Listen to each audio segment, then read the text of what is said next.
Hi, I'm Lexi. Let's learn 10 place-named phrases for personalities in English. Number 1, to be Switzerland.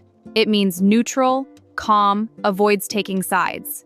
Example, Rohan is always Switzerland in office arguments, he never picks a side. Number 2, to be a real Dutchman. It means direct, practical, no nonsense. Example, she's a real Dutchman. Tells you exactly what she thinks, no sugarcoating. Number 3, to be very Greek about it. It means passionate, dramatic, expressive. Example, he got very Greek about the breakup, crying, shouting, writing poetry.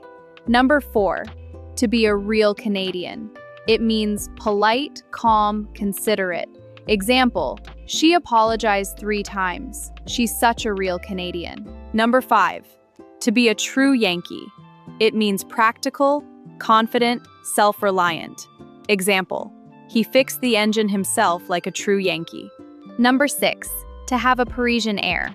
It means elegant, charming, effortlessly confident. Example, she walked in with that Parisian air, like she owned the room. Number 7, to be as German as beer and sausages. It means orderly, disciplined, punctual, rule-following. Example, Hans is as German as beer and sausages, he's always on time. Number 8, to be a true Texan. It means bold, independent, proud, larger than life.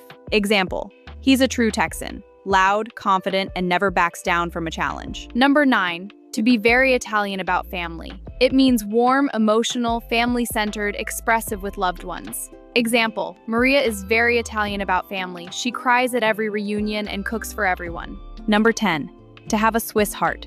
It means dependable, balanced, quietly steady under pressure. Example, he has a Swiss heart. He never panics and everyone trusts him. Wow, that was so fun. If you had to pick one, which place-named personality fits you best? Tell me in the comments.